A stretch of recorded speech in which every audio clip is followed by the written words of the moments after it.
Now, ScreaM is obviously a Team Liquid Valorant player. He's a player who's had a decent amount of success in the game, but he is most famous as one of the iconic CSGO players. And so, if people don't know these videos, the premise is, for this one specifically, because the player is big in a different game, Valorant, I'm going to tell you his history in CSGO, and then I have my own source network of people in Valorant. You can probably guess some of them. You can't really, but I mean as in some of them are ex-CSGO people. I actually have a few Valorant-only people or people who barely got to the top in CSGO.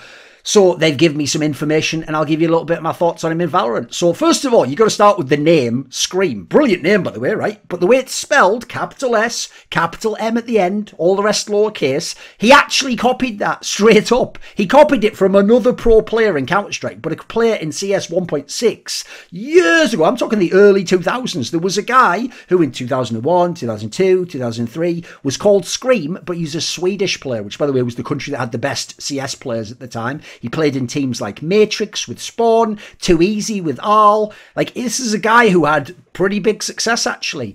Along came this guy in Source many years later. We're talking like 7, 8 years later. And in Source, this Belgian player comes along, calls himself ScreaM with the same spelling, but whatever. At this point in time, by the way, people will remember the Belgian screen significantly more so than the other one. I actually did a video about the other one. So in 2010 or so, CS Source competition starts going for ScreaM. He's only like a 16-year-old kid at the time. He plays with people like Happy, who you might have seen played a bit of Valorant. He's on BDS right now. At the time, he was called EMSTQD. Yeah, that's right. He had a very weird alias back then. He was also playing with a guy called Uzi in Redline.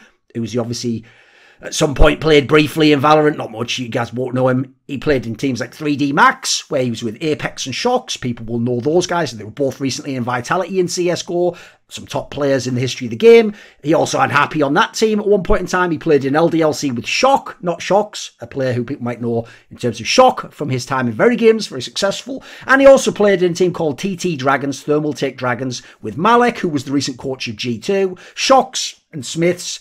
And Smith's obviously being a legendary Source player and a very tenured CSGO player, and Uzi with and Uzi in that team as well, rather. So in CSGO, which came along partway through 2012, realistically, it was more sort of like August or so onwards. He comes along, he starts competing in that game immediately, and he's on a team like Millennium early on, where he's playing with ochs and Uzi again, and playing with a 1.6 player called Ostriker. He was on a team called Bikey. He was on a team called Imaginary Gaming. This is early days when the game was actually very small. It was nowhere near the size of 1.6. And in fact, some of the top 1.6 teams still competed in CS 1.6. So he's playing for all sorts of orgs. Eventually he ends up on a team called Imaginary Gaming, where again, he's playing with ochs and Uzi and Ostriker. Now, in the early days, he actually was getting acclaim for his raw skills. He was getting a crazy headshot number in the game. He's fragging out against lesser competition, so the stats look good. People knew this is a clear talent. It's a clear talent because of being in the French-speaking region. He's not actually French, he's Belgian. That he should obviously be a candidate for a team like Very Games, who at the time were the second best team in the world with some of his former teammates.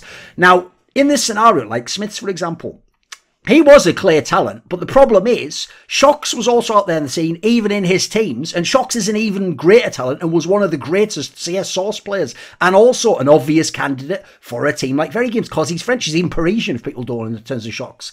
So the key thing was, it was more like ochs was first in line, and then, especially later, ScreaM was the other name that you're looking at. Now, the reason why ScreaM got to go to Very Games before ochs is because ochs had his problems with some of the Very Games players. He'd been in and out of those teams that had been kicked for more of like a sort of rock and roll, or let's say a little bit of a diva personality, you might say. ScreaM was a guy where he had the skills and you could certainly recruit him. So he gets into Very Games in the beginning of 2013. He replaces RPK, who was a legendary Source player, basically like one of the GOAT players along with ochs, and RPK basically retires. He plays the first 4 CSGO events. Very Games loses all of them in the final, all to NIP, and RPK just says, fuck it. The game isn't that big, it's not that much money. He goes off and he becomes a mechanic for a few years.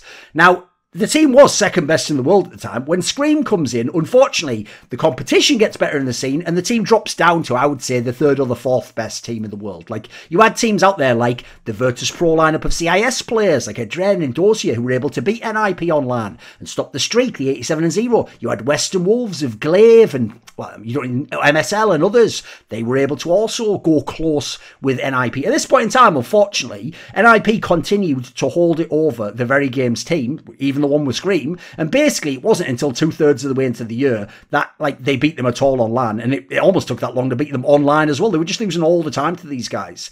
Now, in early play with Very Games, they were still good. They were like 3rd, 4th. If they went to tournaments that didn't have NIP, sometimes they could even win. They were getting better and better as they went into the summer. They actually won a LAN that NIP attended for the first time at EMS one summer, but that was because Virtus.pro with Guardian in at this time actually took care of NIP for them in the other semi-final. They were able to finish, like I say, 3rd, 4th a whole bunch of times. There was one 3rd to 4th that was semi-bullshit, which was at EMS one spring, the one before that. They actually lost to NIP in the semis, and at the time, NIP was just not losing to many teams, so that was the best team in the world by far. Then ochs joins in around the summer. They managed to win the EMS one summer.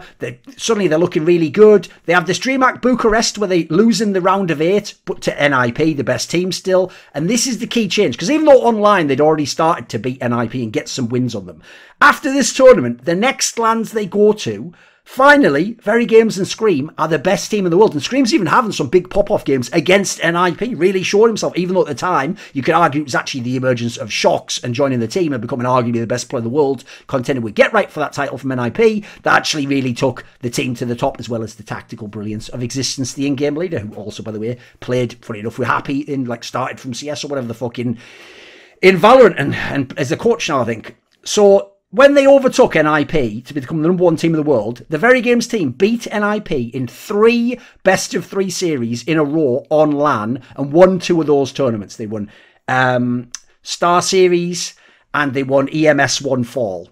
Then they went to ESWC, an event on French soil, actually finished 2nd, where even though they beat NIP in the semis, they shockingly lost to Clan Mystic with people like Apex and Kiyashima on the other side of the equation. Then they went into the major as the favourite. The first ever CSGO World Championship major was held in November of 2013. It was DreamHack Winter, and Very Games was a favourite. The problem is, even in the group stage, they lost a game unexpectedly to the Complexity team of Nothing and Sean Gares. Then they had to play NIP in the semi-finals. This time, NIP beat them in a 3-map series with a bunch of sort of like tech issues on the 3rd map. It was a heavily one-sided 3rd map, and basically no major for Very Games, no major for ScreaM. They actually almost won map 1. It was 16-14, so they could have 2-0'd this season, gone to the final. If they'd gone to the final, they were going to play Fnatic, who they'd recently owned, and Existence always used to have a great counter matchup reading the in-game leader Pronax from Fnatic. So that would have been a very interesting matchup, and certainly was for the years to continue on.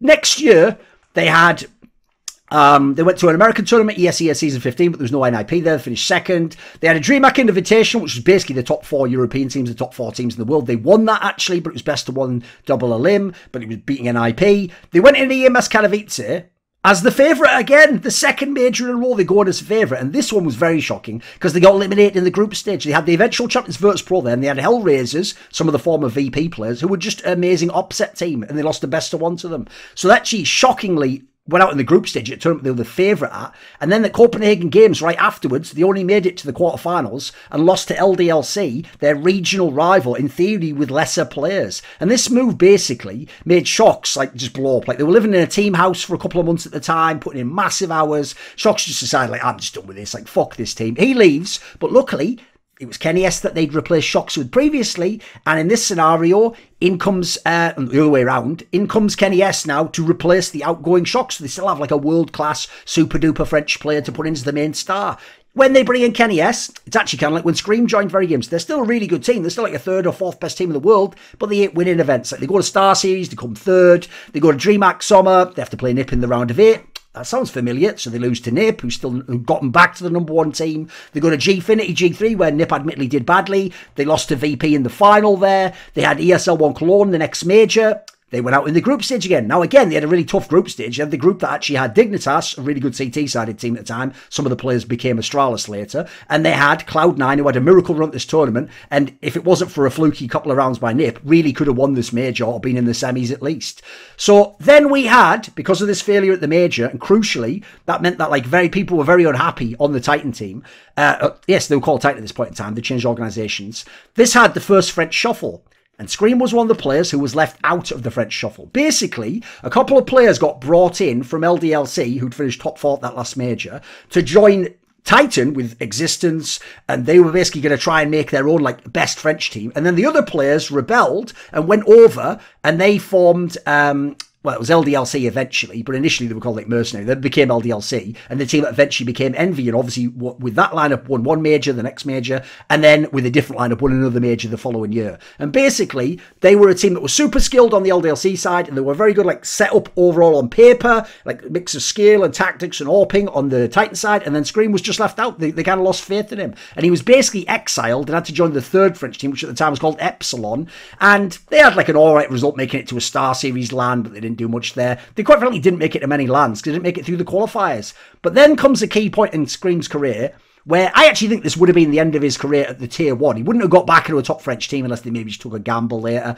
But crucially, he was active and took initiative by joining the King Win Super Team. Now, they weren't a super team. They were just an international squad of players from around Europe. But that hadn't really been done at the Tier 1 level, especially not with big names. Now, this project initially was supposed to actually be, and you're going to recognise some of these names, Heco and Skadoodle, along with Makaleli, were going to make this team to build together. But Skadoodle went off and joined Cloud9. Heco actually decided not to join the team. He didn't want to come to Europe. And so it ended up just being a Makaleli and ScreaM project.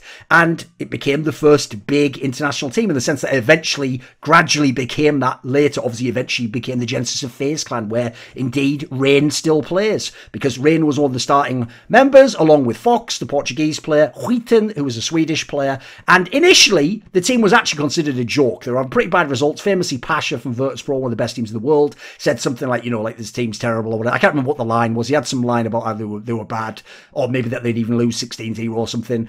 And then they went to DreamHack Summer. They only made top 8. Guess what? Spoiler, it's an 8-team tournament, so that was underwhelming. But crucially, they replaced Huiten, who wasn't a very good player, with Dennis, a guy who'd been a pretty good player 1.6, and actually was showing himself to be one of the best Swedish players. He played in the team LGB with Krims and Olof Meister, who at this point were about to go over... let me think. Yes, they were about to go to Fnatic and make a team that had an era. So with this team, they went to Faceit Stage 2 finals and famously played against Virtus.pro and even beat them 16-0. I think it was Cash they beat them on. At the time, to be fair though, people memed them as like, you losers, you lost to the team you said, Pash. It's like they didn't have Dennis on the team at the time, mate. Like, it was a different team. They went to the major and they made top 8 at the major. They made the Legend stage 5th to 8th. They lost to TSM, the players who later became Astralis.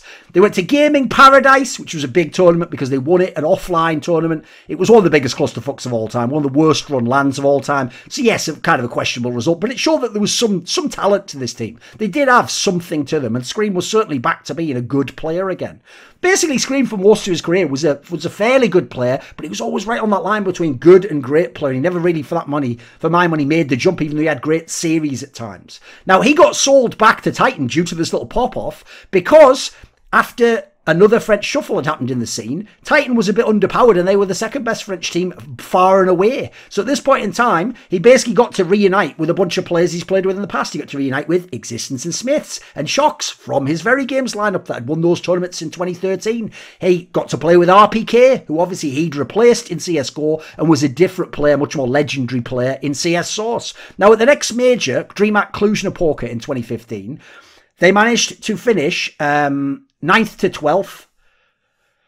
And this was a scenario where, even though this is another Existence Shockwave filled in group stage loads of times, they were right in position to get out of this group. And it really did look like the worst of the chalks, because they were like doing well against VP, didn't win that. They were in a scenario against NIP where they were doing really well on map 1. They blew a massive lead. Then they just got smashed on the second map and they just didn't get out of the groups. This was a real chance to do something with this squad, even just to at least make the quarterfinals. They went to CEVO and finished top 4 there, again losing to Virtus.pro. And then Titan the Org actually died. I mean, they'd had a player banned for cheating a year earlier, which, by the way, also ScreaM was salty about because he felt like that was his spot. And Kaylee, the cheater, had actually taken it. He actually got VAC banned, and it fucked him out of a major the year prior, the one that LDLC actually went on to win.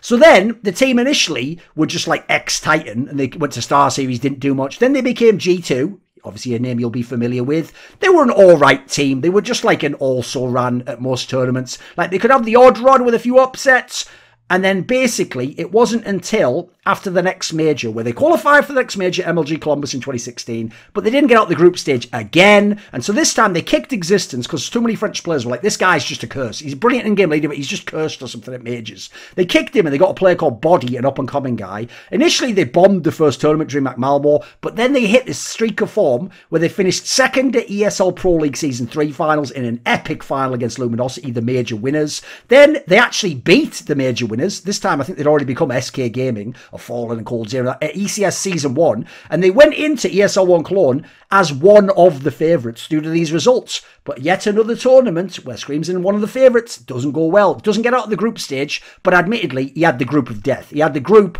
where it was also like SK Gaming, #1 team in the world, FaZe Clan, skilled individual players. Like this was a nightmare group to get. Like you just weren't going to get out of this group, or it was very unrealistic that you would overall. Then we had like E-League, didn't go very well. Admittedly, the team got a bit of form back at Star Series Season 2. They finished second. Then they bombed out ESL New York. They were just okay at Epicenter. Next E-League season, they just also runs again. Northern Arena Montreal was a smaller, like a Tier 2 LAN where they lost to Optic, who admittedly was powering up to become potentially an elite team for a few months around that time. IM Auckland, just top 6. E-League qualifier for the next major, Atlanta. They actually got through on the last map of the Swiss system in overtime against Immortals, who admittedly was a pretty fucking good team, right? This was 2016. It was before they had the lineup that went to the major the next year. At the major E-League Atlanta, they didn't make much progress. It didn't really matter. And at this point in time, a third French shuffle happened. G2 became a French super team, which actually meant ScreaM was left out. He went the other direction to Envy. And Envy, despite the fact that once upon a time they were major winners and one of the best teams ever, this was a whack lineup because it was Happy, their formerly great in-game leader, who was washed and his style was broken. It was Sixer, a once very good 1.6 player who was never that good with the AWP in CSGO. It was RPK, but this is like when, yes, he's got a few years under his belt, and sometimes he was pretty good, but he's not a star player. And it was XMS, an up-and-coming player who I think they kind of ruined in that team. It was a fairly irrelevant team. It was never really a team doing anything at Tier 1. They failed the minor to make the PGL Krakow major. They had a top 4 at a DreamHack Valencia, which is a Tier 2 tournament, although some of the teams there were maybe like low Tier 1. They won DreamHack Atlanta, similar kind of playing field. DreamHack Winter, top 4, but the problem is that was the tournament that actually had like Simple's Navi at it, and they lost to them. They went to E-League Boston, but they finished almost last at that tournament, were basically irrelevant. After this, Envy dropped them. He was briefly in a team, let's roll back the story, called Left Out, where he had Makaleli, and it was an international mixed team of players who were sort of left out, so kind of like the Kingwin team. He also had Nokia, if you know that guy, a Lithuanian guy, I think he is. Obviously, he's been in Valorant. Crystal, the German guy who was always like quite low skilled, at least at this point in time, but a good in-game leader, and a guy called Radifaction. Then he was in a team called ECL, where they went to PLG Grand Slam right at the end of I think it was the end of 2018, maybe, and they were just like an irrelevant team. Later, he played in Gamer Legion, where he reunited with Existence. They had HS at Estonian player, Hampus, who now is obviously the in-game leader of NIP, and Nork, who at one point in time was the AWPer of NIP until Device replaced him this year.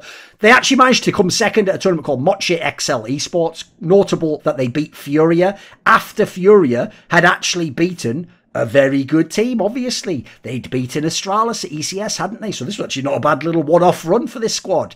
Basically, though, aside from that, this wasn't that relevant a team overall. It was just a team on the outside trying to battle in. By the end of 2019, that was the end of ScreaM's career, basically, in CSGO. Nobody wanted him. There wasn't any chances left. Now, individual ability is what ScreaM's game was all about in CS 1.6. And it starts with his aim. His mechanics were genuinely extremely good. He had sick, raw aim and flicking. His style of aiming was to tap or to headshot, like tap and burst single or double shots. It wasn't to do like a full spray, semi-spray. He wasn't doing any of that, actually. He was doing this hardcore tapping style, but it was amazing when he would hit, though. When his aim was on, it looked unreal, like you couldn't stop the guy. So he did have really nutty stats in some senses at times, but overall, the problem was, I think he pushed that style way too far, and I never really bought it. Like, sometimes it looked like he should have sprayed a little bit. Sometimes it looked like, as they changed the game 2 or 3 times in terms of spraying and tapping and how all that interacted, like over the first year and a half of the game, and it did seem to nerf him a little bit, actually, in terms of being as exceptional a player. I thought he actually could have been one of the most skilled players in the world. He was at times, but it was just spells. But I always thought he was at his best as a second star, not the main star. Like, if you have Kenny S and Shox in prime form, then ScreaM will do a pretty good job as your second star, except at majors, maybe. That's why I think when he was in Envy at the end, it didn't work, because not only did they not put him in the right roles, like Happy had a completely weird idea of how to use him, but more importantly, he had no main star. He was supposed to be the star. And the issue is, he had downsides as well. Like, he's a player who dies a lot in the game, despite not being a super aggro player. He's not a super smart player, so you can't always use him in tactics in a very shrewd way. He can't be trusted to make his decisions. But he doesn't want to go in first either. Even though he's got the skills to be an amazing entry like Config, he doesn't want to or feel comfy doing that, so you leave him in the middle of the pack or follow up more, but that involves making more reads, that involves communicating more, and involves using utility more, perhaps. And I never really thought that was his game. So the problem is this. CSGO, despite what you might think, it's the same with Quake, by the way. They look like they're just games about shooting because their skill with aim must be optimal. No, it's not. Like, the best Quake player isn't the player with the best railgun, by the way. That ain't this case. So the best CSGO player isn't the player with the best aim, by the way. It might be in the modern day because we have some exceptional players. But actually, throughout history, you would have some amazing aims who weren't always the best. And someone like GetRight didn't have the best aim, and he was the best at one point in time. So to me, someone like Crims has way worse aim than ScreaM, but he's a way better player because CS is also about positioning, team play, communication, understanding the opponent, making shrewd moves, setting up your shot, doing a decisive play, understanding what the correct sort of course of action is when you see a piece of information. The skill certainly helps. You have to have a certain threshold to be on the map, as it were, in the game. I mean, people like Crystal, Hunden, MSL, but God being short is that even if you have an amazing mind, you've got to have actual skills to do it. The problem ScreaM has is he had really good skills, but they didn't have enough of the rest of it for Miami to be a complete star player. Because the issue I have is this. I think he had confidence issues as well. He had some sort of insecurity, which I always found weird. I used to try and encourage him on Twitter, if you ever saw this. He just never seemed to stick with him. He just seemed to be a bit of maudlin character. I also thought, quite frankly, like I alluded to with the whole thing about him thinking he should have been a Titan instead of Cayley, he had a lot of resentment towards some of the other top French players, where the wise from Source kind of just left him behind after they decided he wasn't a serviceable superstar when they were trying to win majors. And I will say part of that is, unlike people like Sharks, NBK, this guy was bad at the Game of Thrones style. He wasn't good at the internal, like, politics of the scene and how you, like, being friends with this guy and then making sure you know if this guy's going to betray you and then making a decisive move to backstab this guy. That's what French CS was back then. That's why it was run by NBK, Sharks, Existence, Apex. These were the guys pulling the levers and the strings and pushing and pulling what they wanted. This guy was just trying to frag out, and then as a result, sometimes he just got left behind. I'll also add in a massive criticism I've got to give ScreaM is he had real issues at the majors. He attended quite a few majors, basically world championships, and most of them he was average or bad, especially relative to what he could do elsewhere. Like, for my money, the only real majors he was that good at was ones they failed. It was like EMS Katowice, they only played 3 maps. ESL Cologne, they only played 2 maps or something. Like, this was kind of whack, guys. Like, he never actually got like a really good major under his belt. I mean, the only one, by the way, he ever went to top 4 in was the first one. After that, he made a top 8. That's about it, basically. So the issue is this. ScreaM is someone whose name is bigger than his game was in CSGO. He has, no joke, an enormous profile. Even a few years ago, remember, a few years ago, he was still an irrelevant player in CSGO at this point in time and being lost. He was still a huge name. Like, this is a guy where it's no surprise that, like, Final Mouse Company made a mouse for him. He's a guy's the #1 person you want to sell a mouse because of that crazy, like, they talk about my one-tap.